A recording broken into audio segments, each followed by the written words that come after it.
मन में हमेशा ये प्रश्न रहता है कि मेरी उम्र में मतलब 22-23 साल की उम्र में क्या युवकों को पूजा पाठ माला जप को अधिक महत्व देना चाहिए? बहुत बहुत। क्योंकि अगर इस अवस्था में नहीं किया ना तो किसी अवस्था में नहीं कर सकते। जैसे अब हम हैं, आप हमें पिस्तौल दीजिए और कह दीजिए चलाइए, तो हम नहीं चला पाएंगे क्योंकि हमने कभी अभ्यास ही नहीं किया। समझ रहे ना? तो एक साधारण यंत्र है, वो अभ्यास ना करे तो नहीं चल सकता। अब हमें पता ही नहीं कि कहाँ से चलता है, कैसे चलता है, क्या है।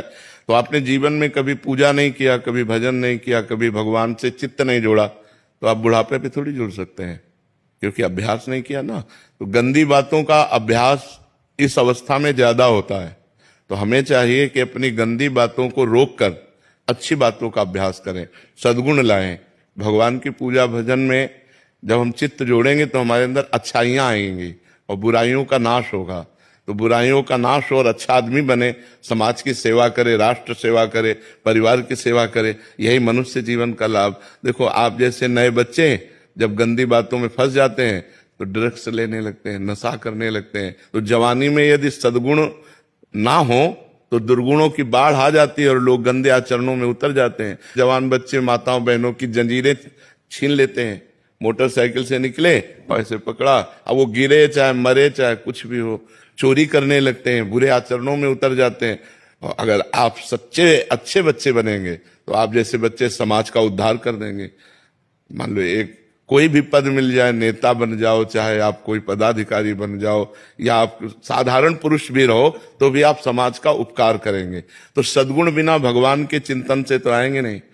देखो, आप जब पूजा करोगे, भजन करोगे और आपको कोई शराब दे, कहोगे यार नहीं, मैं पूजा भजन करने वाला हूं, मैं ये सब लेने वाला नहीं हूं। अपने आप आपका मन कहेगा नहीं यार मैं नहीं।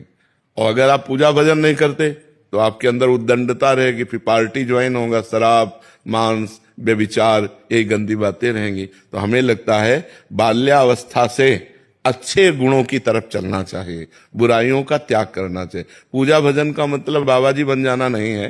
पूजा भजन का मतलब है अच्छे सद्गुण धारण करना, अच्छे सद्गुण धारण। आप ऐसे ही रहो, लेकिन साधुओं के वचन सुनो, सत्संग सुनो, अंदर ही अंदर नाम जप करो, माता पिता के चरण छुओ, उनकी सेवा करो, परोपकार करो, एक अच्छे आदमी बन गए। आप बन गए कि नहीं? हाँ, हम ये कहते हैं, मान लो जैसे समाज में तुम्हें चंदन तिलक लगाने में, कंठी बांधने में लगे कि लोग कहेंगे दिखावा करता है, मत करो।